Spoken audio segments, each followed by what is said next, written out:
Estaba agotado hasta no poder más por aquella larga agonía. Cuando por último me desataron y pude sentarme, noté que perdí el conocimiento.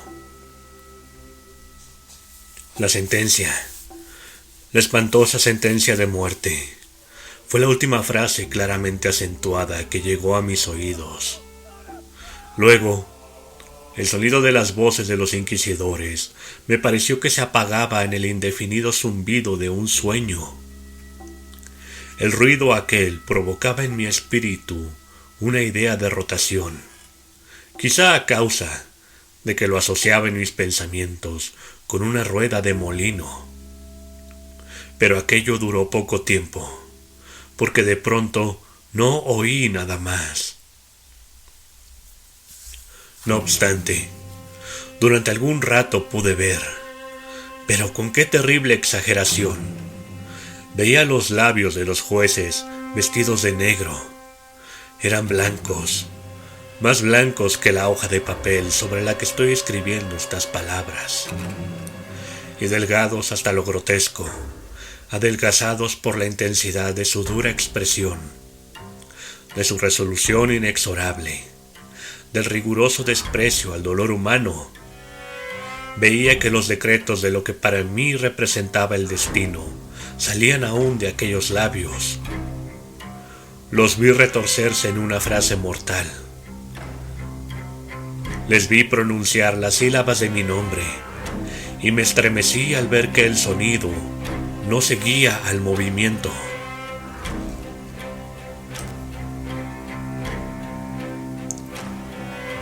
Durante varios momentos de espanto frenético, vi también la blanda y casi imperceptible ondulación de las negras colgaduras que cubrían las paredes de la sala, y mi vista cayó entonces sobre los 7 grandes hachones que se habían colocado sobre la mesa.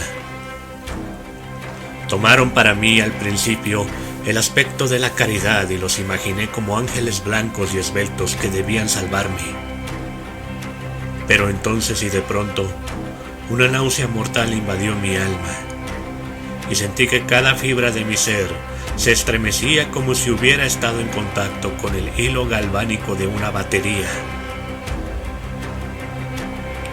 Y las formas angelicales se convertían en insignificantes espectros con cabeza de llama, y claramente comprendí que no debía de esperar de ellos auxilio alguno. Entonces, como una magnífica nota musical, se insinuó en mi imaginación la idea del inefable reposo que nos espera en la tumba. Llegó suave, furtivamente. Creo que necesité un gran rato para apreciarla por completo, pero en el preciso instante en que mi espíritu comenzaba a sentir claramente esa idea y acariciarla, las figuras de los jueces se desvanecieron como por arte de magia. Los grandes hachones se redujeron a la nada. Sus llamas se apagaron por completo y sobrevino la negrura de las tinieblas. Todas las sensaciones parecieron desaparecer como en una zambullida loca y precipitada del alma en el Hades. Y el universo fue solo noche. Silencio, inmovilidad. Estaba desvanecido, pero no obstante, no puedo decir que hubiera perdido la conciencia del todo. La que me quedaba, no intentaré definirla ni describirla siquiera, pero en fin, no todo estaba perdido. En medio del más profundo sueño, no. En medio del delirio, no. En medio del desvanecimiento, no. En medio de la muerte, no. Si fuera de otro modo, no habría salvación para el hombre. Cuando nos despertamos del más profundo sueño, rompemos la telaraña de algún sueño. Y no obstante, un segundo más tarde es tan delicado este tejido que no recordamos haber soñado.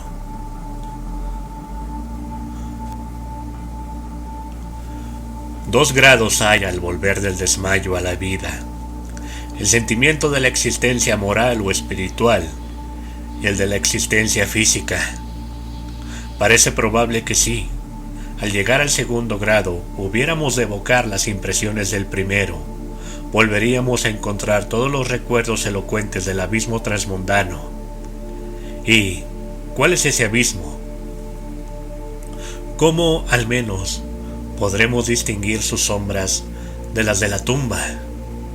Pero si las impresiones de lo que he llamado primer grado no acuden de nuevo al llamamiento de la voluntad, no obstante, después de un largo intervalo, no aparecen sin ser solicitadas, mientras, maravillados, nos preguntamos de dónde proceden. Quien no se haya desmayado nunca, no descubrirá extraños palacios y casas singularmente familiares entre las ardientes llamas. No será el que contemple flotando en el aire las visiones melancólicas que el vulgo no puede vislumbrar. No será el que medite sobre el perfume de alguna flor desconocida, ni el que se perderá en el misterio de alguna melodía que nunca hubiese llamado su atención hasta entonces. En medio de mis repetidos e insensatos esfuerzos, en medio de mi enérgica tenacidad en recoger algún vestigio de ese estado de vacío, hubo instantes en que soñé triunfar.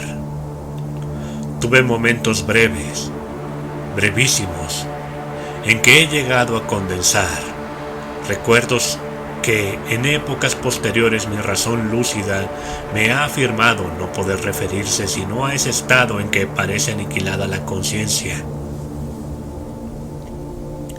Muy confusamente me presentan esas sombras de recuerdos grandes figuras que me levantaban, transportándome silenciosamente hacia abajo, aún más abajo, cada vez más abajo, hasta que me invadió un vértigo espantoso a la simple idea del infinito en descenso.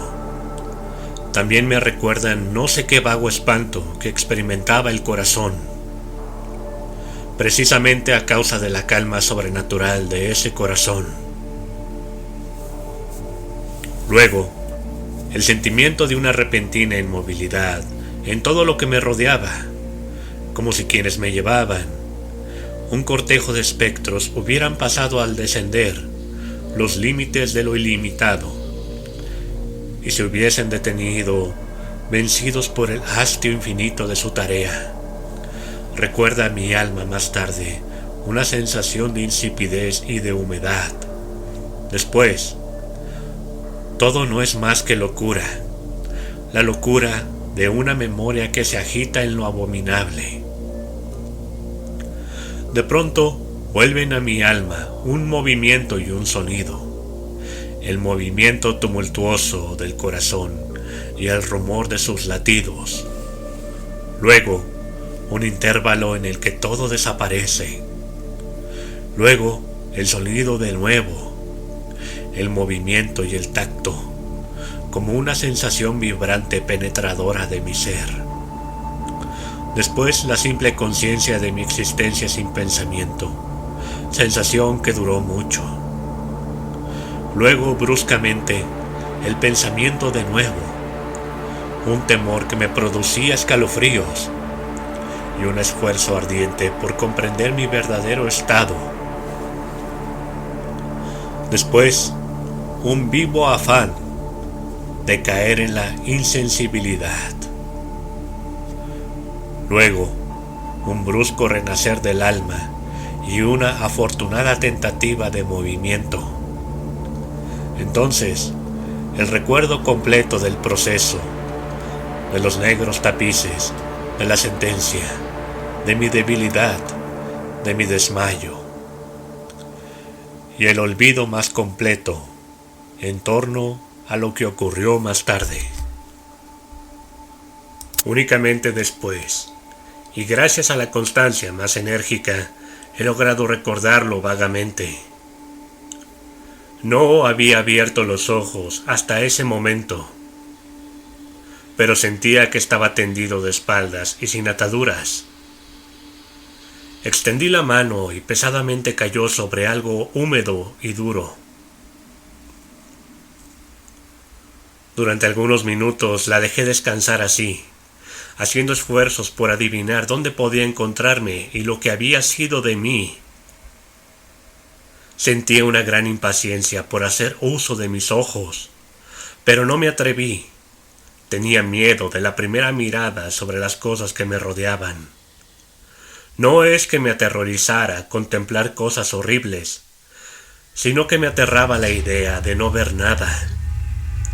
A la larga, con una loca angustia en el corazón, abrí rápidamente los ojos. Mi espantoso pensamiento se hallaba pues confirmado. Me rodeaba la negrura de la noche eterna. Me parecía que la intensidad de las tinieblas me oprimía y me sofocaba. La atmósfera era intolerablemente pesada. Continué acostado tranquilamente e hice un esfuerzo por emplear mi razón. Recordé los procedimientos inquisitoriales y partiendo de esto, procuré deducir mi posición verdadera. Había sido pronunciada la sentencia y me parecía que desde entonces había transcurrido un largo intervalo de tiempo. No obstante, ni un solo momento imaginé que estuviera realmente muerto. A pesar de todas las ficciones literarias, semejante idea es absolutamente incompatible con la existencia real. Pero, ¿dónde me encontraba y cuál era mi estado? Sabía que los condenados a muerte morían con frecuencia en los autos de fe. La misma tarde del día de mi juicio se había celebrado una solemnidad de especie. ¿Me habían llevado acaso de nuevo a mi calabozo para guardar en él el próximo sacrificio que había de celebrarse meses más tarde? Desde el principio comprendí que esto no podía ser. Inmediatamente había sido puesto en requerimiento el contingente de víctimas. Por otra parte, mi primer calabozo, como todas las celdas de los condenados en Toledo, estaba empedrado y había en él alguna luz. Repentinamente, una horrible idea aceleró mi sangre en torrentes hacia mi corazón, y durante unos instantes caí de nuevo en mi insensibilidad. Al volver en mí de un solo movimiento, me levanté sobre mis pies, temblando convulsivamente en cada fibra. Desatinadamente extendí mis brazos por encima de mi cabeza y alrededor, en todas direcciones. No sentí nada. No obstante, temblaba la idea de dar un solo paso. Me daba miedo tropezar contra los muros de mi tumba. Brotaba el sudor por todos mis poros, y en gruesas gotas frías se detenía sobre mi frente. A la larga, se me hizo intolerable la agonía de la incertidumbre, y avancé con precaución, extendiendo los brazos y con los ojos fuera de sus órbitas, con la esperanza de hallar un débil rayo de luz. Di algunos pasos, pero todo estaba oscuro. Respiré con mayor libertad. Por fin, me pareció evidente que el destino que me habían reservado no era el más espantoso de todos. Y entonces, mientras precavidamente continuaba avanzando, se confundían en masa en mi memoria 1000 vagos rumores que corrían sobre los horrores de Toledo. Sobre esos calabozos se contaban cosas extrañas. Yo siempre había creído que eran fábulas, pero sin embargo, eran tan extraños que solo podían repetirse en voz baja. Debía morir yo de hambre en aquel subterráneo mundo de tinieblas, y qué muerte más terrible quizá me esperaba.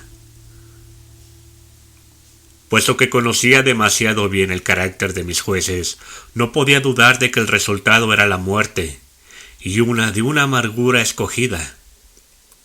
Lo que sería y la hora de su ejecución era lo único que me preocupaba y me aturdía. Mis extendidas manos encontraron por último un sólido obstáculo. Era una pared que parecía construida de piedra, muy lisa y húmeda y fría. La fui siguiendo de cerca, caminando con la precavida desconfianza que me habían inspirado ciertas narraciones antiguas.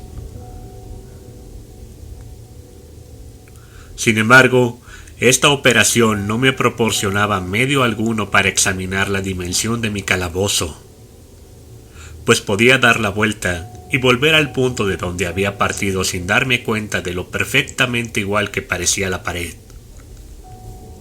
En vista de ello, busqué el cuchillo que guardaba en uno de mis bolsillos cuando fui conducido al tribunal, pero había desaparecido ya que mis ropas habían sido cambiadas por un traje de grosera estameña. Con objeto de comprobar perfectamente mi punto de partida, había pensado clavar la hoja en alguna pequeña grieta de la pared. Sin embargo, la dificultad era demasiado fácil de ser solucionada. Y no obstante, al principio, debido al desorden de mi pensamiento, me pareció insuperable. Rasgué una tira de la orla de mi vestido y la coloqué en el suelo en toda su longitud, formando un ángulo recto con el muro, recorriendo a tientas mi camino en torno a mi calabozo. Al terminar el circuito, tendría que encontrar el trozo de tela. Por lo menos, esto era lo que yo creía, pero no había tenido en cuenta ni las dimensiones de la celda, ni mi cansancio. El terreno era húmedo y resbaladizo. Tambaleándome, anduve durante algún rato. Después, tropecé y caí. Mi gran cansancio, mi debilidad, me decidió a continuar tumbado, y no tardó el suelo en apoderarse de mí en aquella posición. Al despertarme y alargar el brazo, hallé a mi lado un pan y un cántaro con agua. Estaba demasiado agotado para reflexionar en tales circunstancias, y bebí y comí ávidamente. Tiempo más tarde reemprendí mi viaje en torno a mi calabozo y trabajosamente logré llegar al trozo de estameña. En el momento de caer, había contado ya 52 pasos y desde que reanudé el camino hasta encontrar la tela, 48. De modo que medía un total de 100 pasos y suponiendo que 2 de ellos constituyeran una yarda, calculé en unas 50 yardas la circunferencia de mi calabozo. Sin embargo, había tropezado con numerosos ángulos en la pared, y esto impedía el conjeturar la forma de la cueva, pues no había duda alguna de que aquello era una cueva. No ponía gran interés en aquellas investigaciones, y con toda seguridad estaba desalentado. Pero una vaga curiosidad me impulsó a continuarlas. Dejando la pared, decidí atravesar la superficie de mi prisión. Al principio procedí con extrema precaución, pues el suelo, aunque parecía ser de una materia dura, era traidor por el limo que en él había. No obstante, al cabo de un rato logré animarme y comencé a andar con seguridad, procurando cruzarlo en línea recta. De esta forma avancé 10 o 12 pasos, cuando el trozo rasgado que quedaba de la orla se me enredó entre las piernas, haciéndome caer de bruces violentamente.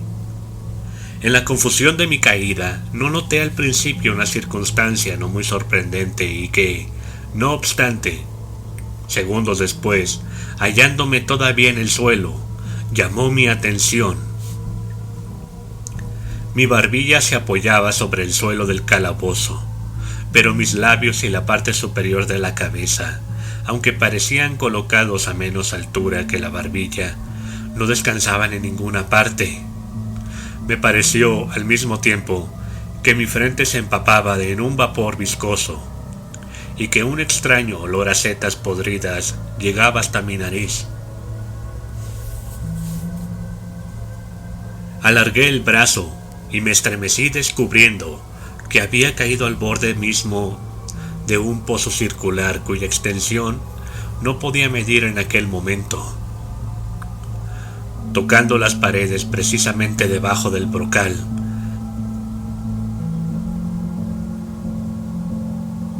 logré arrancar un trozo de piedra y la dejé caer en el abismo.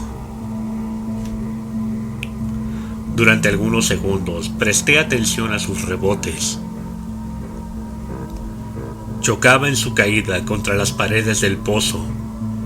Lúgubremente se hundió por último en el agua, despertando ecos estridentes. En el mismo instante se dejó oír un ruido sobre mi cabeza, como de una puerta abierta y cerrada casi al mismo tiempo, mientras un débil rayo de luz atravesaba repentinamente la oscuridad y se apagaba enseguida. Con toda claridad, vi la suerte que se me preparaba y me felicité por el oportuno accidente que me había salvado. Un paso más y el mundo no me hubiera vuelto a ver. Aquella muerte, evitada a tiempo, tenía ese mismo carácter que había yo considerado como fabuloso y absurdo sobre las historias de la Inquisición que había escuchado. Las víctimas de su tiranía no tenían otra alternativa que la muerte, con sus crueles agonías físicas o con sus horribles torturas morales. Esta última fue la que me había sido reservada. Mis nervios estaban abatidos por un largo sufrimiento, hasta el punto que me hacía temblar el sonido de mi propia voz, y me consideraba por todos motivos una víctima excelente para la clase de tortura que me aguardaba. Temblando, retrocedí a tientas hasta la pared, decidido a dejarme morir antes que afrontar el horror de los pozos que en las tinieblas de la celda multiplicaba mi imaginación. En otra situación de ánimo hubiera tenido el suficiente valor para concluir con mis miserias de una sola vez, lanzándome a uno de aquellos abismos. Pero en aquellos momentos era yo el más perfecto de los cobardes. Por otra parte, me era imposible olvidar lo que había leído con respecto a aquellos pozos, de los que se decía que la extinción repentina de la vida era una esperanza cuidadosamente excluida por el genio infernal de quien los había concebido. Durante algunas horas me tuvo despierto la agitación de mi ánimo, pero por último me adormecí de nuevo. Al despertarme, como la primera vez, hallé a mi lado un pan y un cántaro de agua. Me consumía una sed abrasadora y de un trago vacié el cántaro. Algo debía de tener aquella agua, pues apenas bebí, sentí unos irresistibles deseos de dormir. Caí en un sueño profundo, parecido al de la muerte. No he podido saber nunca cuánto tiempo duró, pero al abrir los ojos pude distinguir los objetos que me rodeaban. Gracias a una extraña calidad sulfúrea, cuyo origen no pude descubrir al principio, podía ver la magnitud y aspecto de mi cárcel. Me había equivocado mucho con respecto a sus dimensiones. Las paredes no podían tener más de 25 yardas de circunferencia. Durante unos minutos, ese descubrimiento me turbó grandemente, hecho en verdad pueril, ya que, dadas las terribles circunstancias que me rodeaban, ¿Qué cosa menos importante podía encontrar que las dimensiones de mi calabozo? Pero mi alma ponía un interés extraño en las cosas nimias y tenazmente me dediqué a darme cuenta del error que había cometido al tomar las medidas de aquel recinto. Por último, se me apareció como un relámpago la luz de la verdad. En mi primera exploración había contado 52 pasos hasta el momento de caer. En ese instante debía encontrarme a 1 o 2 pasos del trozo de tela. Realmente había efectuado casi el circuito de la cueva. Entonces me dormí y al despertarme necesariamente debí de volver sobre mis pasos, creando así un circuito casi doble del real. La confusión de mi cerebro me impidió darme cuenta de que había empezado la vuelta con la pared a mi izquierda y que la terminaba teniéndola a la derecha.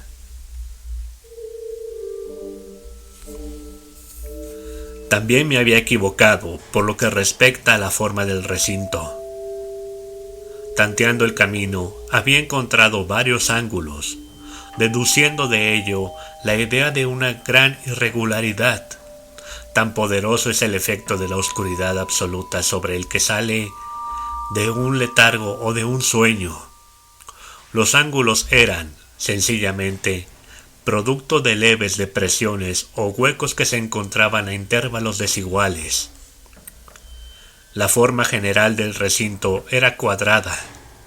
Lo que creía mampostería parecía ser ahora hierro u otro metal dispuesto en enormes planchas, cuyas suturas y junturas producían las depresiones.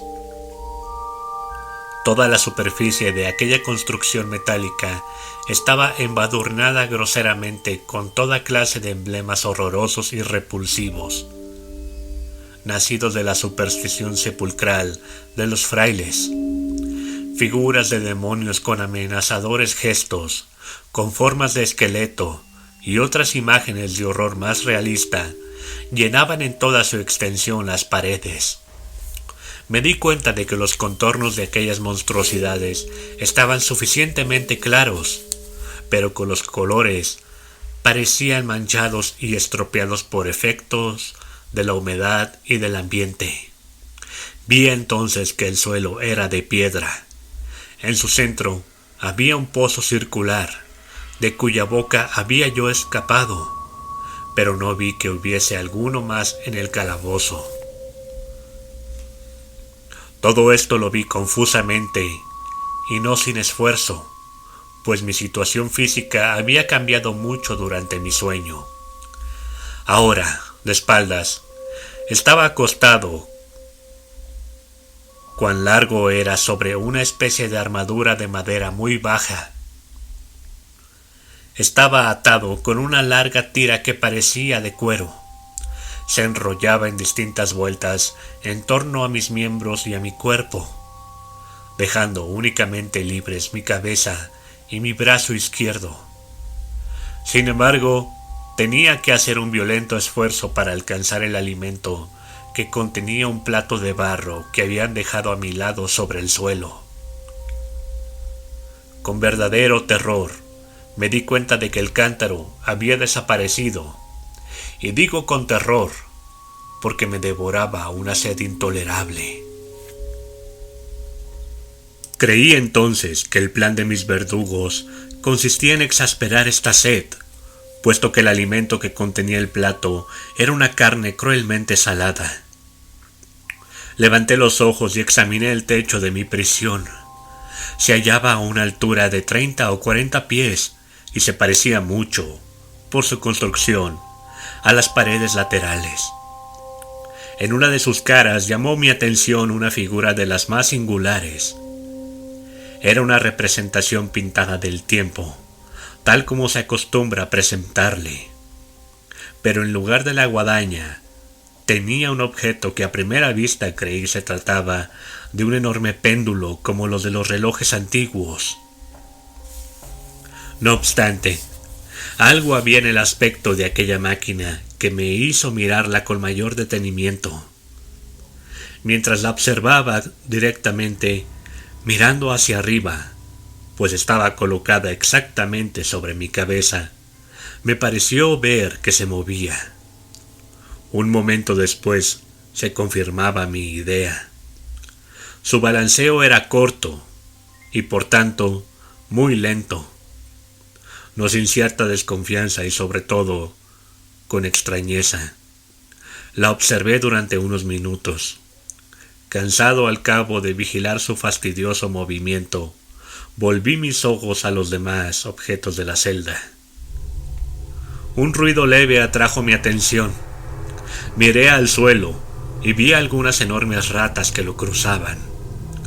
Había salido del pozo que yo podía distinguir a mi derecha.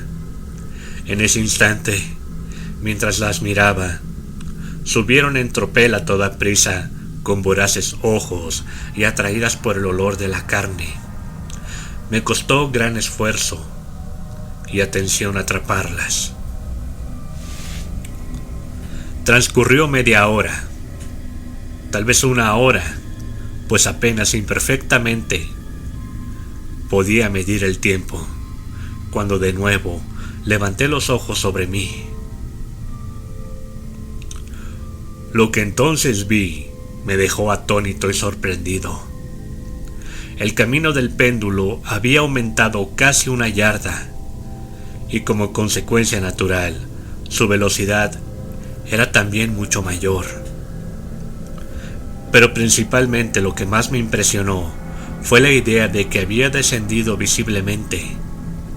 Puede imaginarse con qué espanto observé entonces que su extremo inferior estaba formado por media luna de brillante acero, que aproximadamente tendría un pie de largo de un cuerno a otro.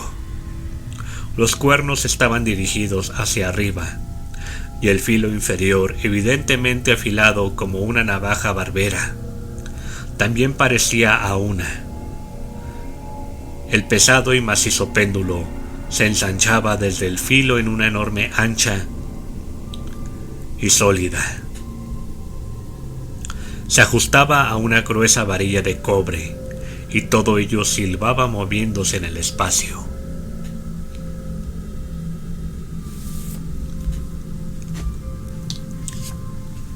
Ya no había duda alguna con respecto a la suerte que me había preparado la horrible ingeniosidad monacal. Los agentes de la Inquisición habían previsto mi descubrimiento del pozo, cuyos horrores habían sido reservados para un hereje tan temerario como yo.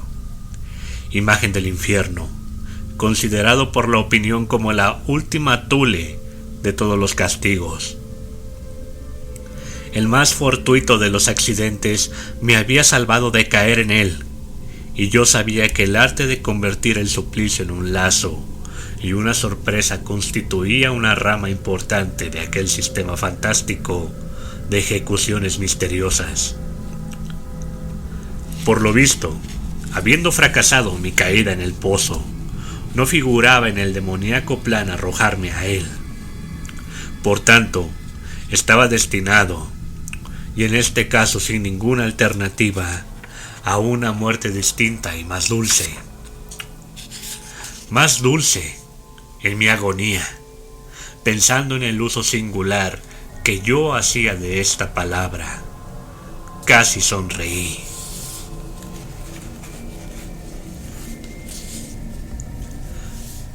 ¿Para qué contar las largas, las interminables horas de horror, más que mortales, durante las que conté las vibrantes oscilaciones del acero, pulgada a pulgada, línea a línea?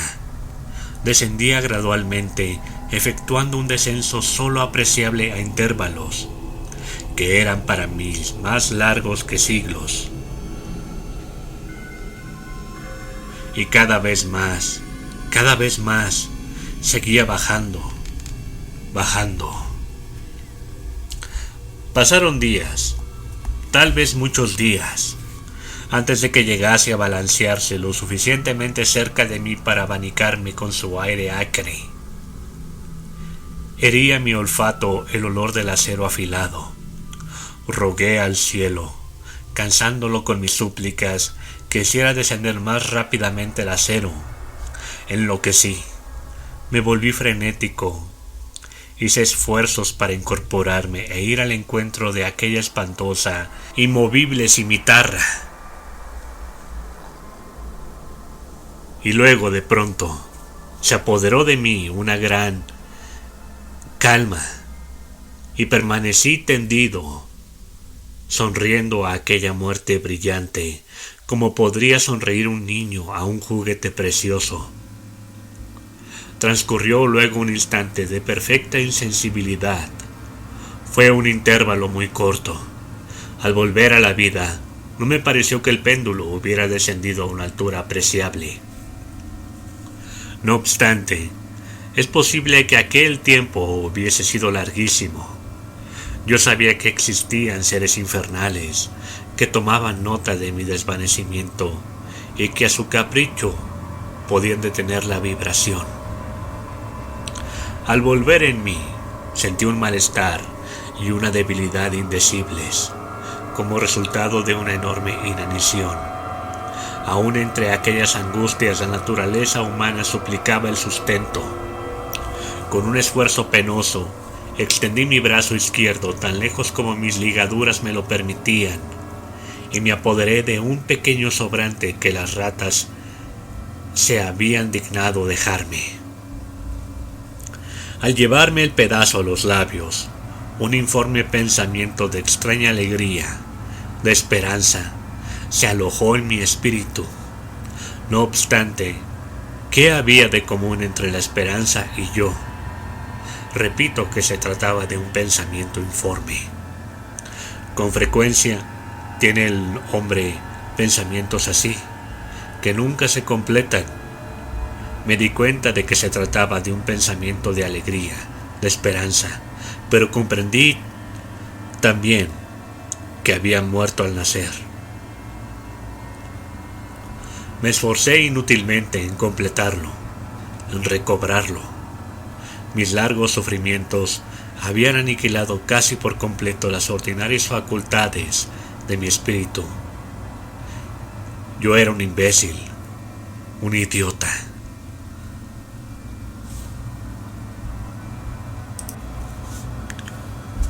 La oscilación del péndulo se efectuaba en un plano que formaba ángulo recto con mi cuerpo. Vi que la cuchilla había sido dispuesta de modo que atravesara la región del corazón. Rasgaría la tela de mi traje, volvería luego y repetiría la operación una y otra vez. A pesar de la gran dimensión de la curva recorrida y la silbante energía de su descenso, que incluso hubiera podido cortar aquellas murallas de hierro. Todo cuanto podía hacer, en resumen, y durante algunos minutos, era rasgar mi traje. Y en ese pensamiento me detuve. No me atrevía a ir más allá de él. Insistí sobre él con una sostenida atención, como si con esta insistencia hubiera podido parar allí el descenso de la cuchilla. Empecé a pensar que el sonido que produciría ésta al pagar sobre mi traje y en la extraña y penetrante sensación que produce el roce de la tela sobre los nervios. Pensé en todas esas cosas hasta que los dientes me rechinaron. Más abajo aún, se deslizaba cada vez más bajo. Yo hallaba un placer frenético en comparar su velocidad de arriba a abajo con su velocidad lateral. Ahora hacia la derecha, ahora hacia la izquierda. Después se iba lejos, lejos, y volvía luego, con el chillido de un alma condenada, hasta mi corazón con el andar furtivo del tigre. Yo aullaba y reía alternativamente, según me dominase una u otra idea. Más abajo, invariablemente, inexorablemente más abajo, movíase a 3 pulgadas de mi pecho. Furiosamente intenté liberar con violencia mi brazo izquierdo. Estaba libre, solamente desde el codo hasta la mano. Únicamente podía mover la mano desde el plato que se había colocado a mi lado hasta mi boca. Solo esto, y con un gran esfuerzo. Si hubiera podido romper las ligaduras por encima del codo, hubiese tomado el péndulo e intentado detenerlo, lo que hubiera sido como intentar detener una avalancha. Siempre más abajo, incesantemente, inevitablemente más abajo, respiraba con verdadera angustia y me agitaba a cada vibración. Mis ojos seguían el vuelo ascendente de la cuchilla y su caída, con el ardor de la desesperación más enloquecida. Espasmódicamente, se cerraban en el momento del descenso sobre mí, aun cuando la muerte hubiera sido un alivio. ¡Qué alivio más indecible! Y sin embargo, temblaba con todos mis nervios al pensar que bastaría que la máquina descendiera un grado para que se precipitara sobre mi pecho el hacha afilada y reluciente. Y mis nervios temblaban y hacían encoger todo mi ser a causa de la esperanza. Era la esperanza triunfante aún sobre el potro, que se dejaba oír al oído de los condenados a muerte, incluso en los calabozos de la Inquisición. Comprobé que 10 o 12 vibraciones aproximadamente pondrían el acero en inmediato contacto con mi traje, y con esta observación entró en mi ánimo la calma condensada y aguda de la desesperación. Desde hacía muchas horas, desde hacía muchos días, tal vez, pensé por primera vez. Se me ocurrió que la tira o correa que me ataba era de un solo trozo. Estaba atado con una ligadura continuada. La primera mordedura de la cuchilla de la media luna, efectuada en cualquier lugar de la correa, tenía que desatarla lo suficiente para permitir que mi mano la desenrollara de mi cuerpo. Pero qué terrible era, en este caso, su proximidad. El resultado de la más ligera sacudida había de ser mortal. Por otra parte, ¿habrían previsto o impedido esta posibilidad los secuaces del verdugo? Era probable que en el recorrido del péndulo atravesasen mi pecho las ligaduras. Temblando al imaginar frustrada mi débil esperanza, la última, realmente, levanté mi cabeza lo bastante para ver bien mi pecho. La correa cruzaba mis miembros estrechamente, juntamente con todo mi cuerpo, en todos sentidos, menos en la trayectoria de la cuchilla homicida. Aún no había dejado caer de nuevo mi cabeza en su primera posición, cuando sentí brillar en mi espíritu algo que solo sabría definir, aproximadamente, diciendo que era la mitad no formada de la idea de libertad que ya he expuesto, y de la que vagamente había flotado en mi espíritu una sola mitad cuando llevé a mis labios ardientes el alimento. Ahora, la idea entera estaba allí presente, débil, apenas viable, casi indefinida, pero en fin, completa. Inmediatamente, con la energía de la desesperación, intenté llevarla a la práctica.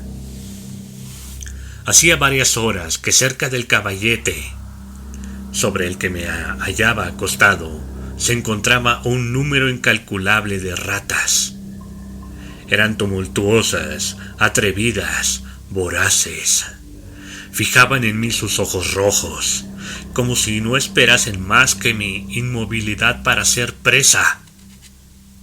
¿A qué clase de alimento, pensé, se habrán acostumbrado en este pozo? pesar de todos mis esfuerzos para impedirlo, habían devorado el contenido del plato menos una pequeña parte. Mi mano se acostumbró a un movimiento de vaivén hacia el plato, pero a la larga, la uniformidad maquinal de ese movimiento le había restado eficacia. Aquella plaga, en su voracidad, dejaba señales de sus agudos dientes en mis dedos. Con los restos de la carne aceitosa y picante que aún quedaba, froté vigorosamente mis ataduras hasta donde me fue posible hacerlo. Y hecho esto, retiré mi mano del suelo y me quedé inmóvil y sin respirar. Al principio, lo repentino del cambio y el cese del movimiento hicieron que los voraces animales se asustaran. Se apartaron alarmados y algunos volvieron al pozo. Pero esta actitud no duró más de un instante. No había yo contado en vano con su glutonería.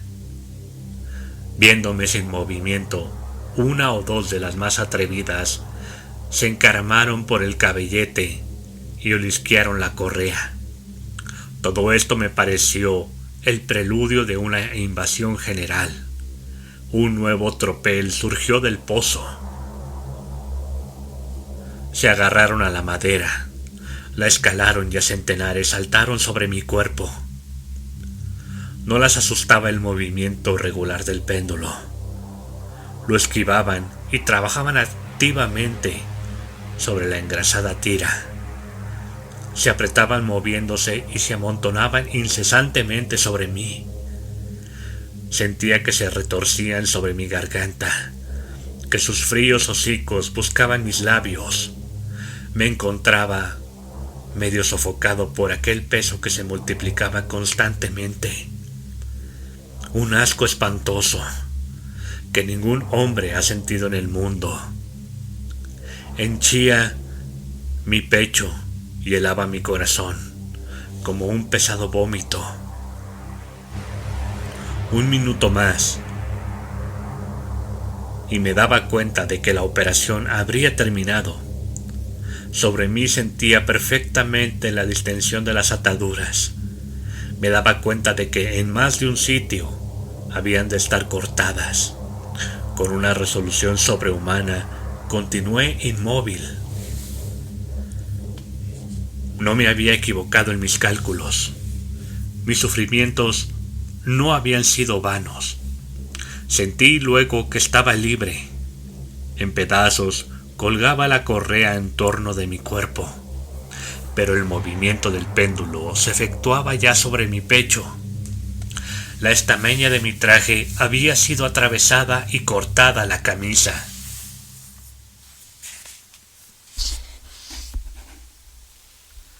Efectuó 2 oscilaciones más, y un agudo dolor atravesó mis nervios. Pero había llegado el instante de salvación. A un ademán de mis manos huyeron tumultuosamente mis libertadoras. Con un movimiento tranquilo y decidido, prudente y oblicuo, lento y aplastándome contra el banquillo, me deslicé fuera del abrazo de la tira y del alcance de la cimitarra. Cuando menos, por el momento estaba libre, y en las garras de la Inquisición. Apenas había escapado de mi lecho de horror, apenas hube dado unos pasos por el suelo de mi calabozo, cesó el movimiento de la máquina infernal y la oí subir atraída hacia el techo por una fuerza invisible. Aquella fue una lección que llenó de desesperación mi alma. Indudablemente, todos mis movimientos eran espiados. Libre, había escapado de la muerte bajo una determinada agonía, solo para ser entregado a algo peor que la muerte misma y bajo otra nueva forma. Pensando en ello, fijé convulsivamente mis ojos en las paredes de hierro que me rodeaban. Algo extraño, Un cambio que en un principio no pude apreciar claramente se había producido con toda evidencia en la habitación.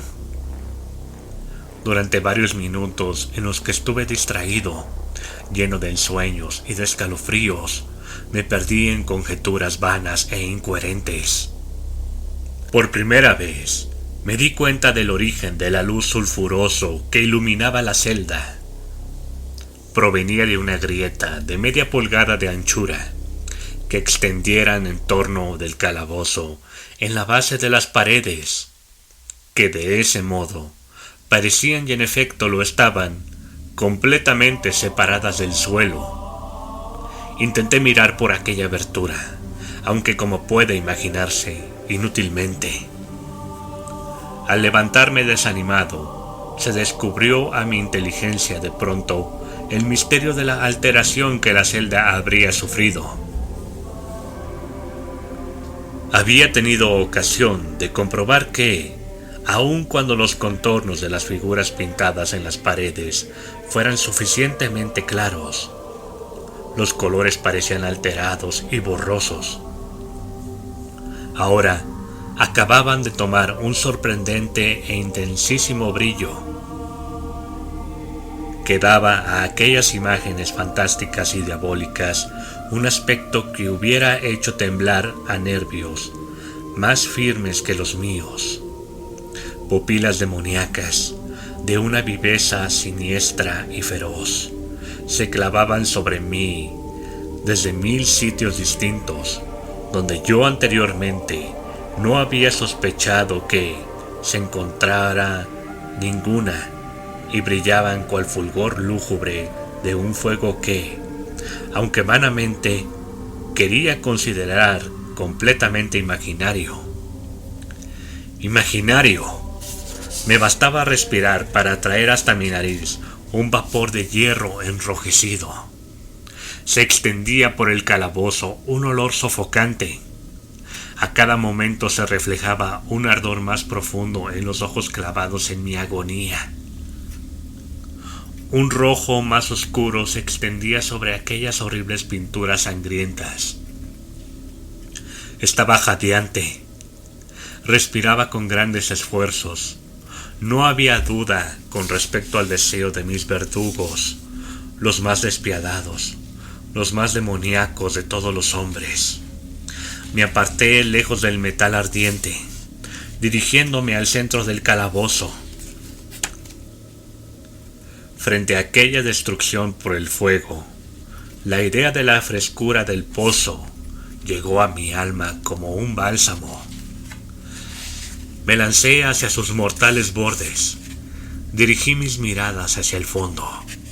El resplandor de la inflamada bóveda iluminaba sus cavidades más ocultas. No obstante, durante un minuto de desvarío, mi espíritu se negó a comprender la significación de lo que veía. Al fin, aquello penetró en mi alma. A la fuerza, triunfalmente, se grabó a fuego en mi razón estremecida. Una voz para hablar. ¡Oh, horror! Todos los horrores menos ese. Con un grito me aparté del brocal y, escondido mi rostro entre las manos, lloré con amargura. El calor aumentaba rápidamente y levanté una vez más los ojos, temblando en un acceso febril. En la celda se había operado un segundo cambio, y ese se efectuaba, evidentemente, en la forma. Como la primera vez, intenté inútilmente apreciar o comprender lo que sucedía, pero no me dejaron mucho tiempo en la duda. La venganza de la Inquisición era rápida y 2 veces la había frustrado. No podía luchar por más tiempo con el rey del espanto. La celda había sido cuadrada. Ahora notaba que 2 de sus ángulos de hierro eran agudos y, por tanto, obtusos los otros 2. Con un gruñido, Con un solo gruñido, con un sordo gemido, aumentaba rápidamente el terrible contraste. En un momento, la estancia había convertido su forma en la de un rombo, pero la transformación no se detuvo aquí. No deseaba ni esperaba que se parara. Hubiera llegado a los muros al rojo para aplicarlos contra mi pecho, como si fueran una vestidura de eterna paz. La muerte, me dije, cualquier muerte, menos la del pozo. Insensato. ¿Cómo no pude comprender que el pozo era necesario? Que aquel pozo único era la razón del hierro candente que me sitiaba. ¿Resistiría yo su calor? Y aun suponiendo que pudiera resistirlo, ¿podría sostenerme contra su presión? Y el rombo se aplastaba con una rapidez que no me dejaba tiempo para pensar. Su centro, colocado sobre la línea de mayor anchura, coincidía precisamente con el abismo abierto. Intenté retroceder, pero los muros, al unirse, me empujaban con una fuerza irresistible. Llegó, por último, un momento en que mi cuerpo, quemado y retorcido, apenas halló sitio para él. Apenas hubo lugar para mis pies en el suelo de la prisión. No luché más, pero la agonía de mi alma se exteriorizó en un fuerte y prolongado grito de desesperación. Me di cuenta de que vacilaba sobre el bocal y volví los ojos. Pero he aquí un ruido de voces humanas, una explosión, un huracán de trompetas, un poderoso rugido semejante al de 1000 truenos. Los muros de fuego se echaron hacia atrás precipitadamente. Un brazo alargado tomó el mío. Cuando ya desfalleciente me precipitaba en el abismo. Era el brazo del general Lasalle. Las tropas francesas habían entrado en Toledo. La Inquisición se hallaba en poder de sus enemigos.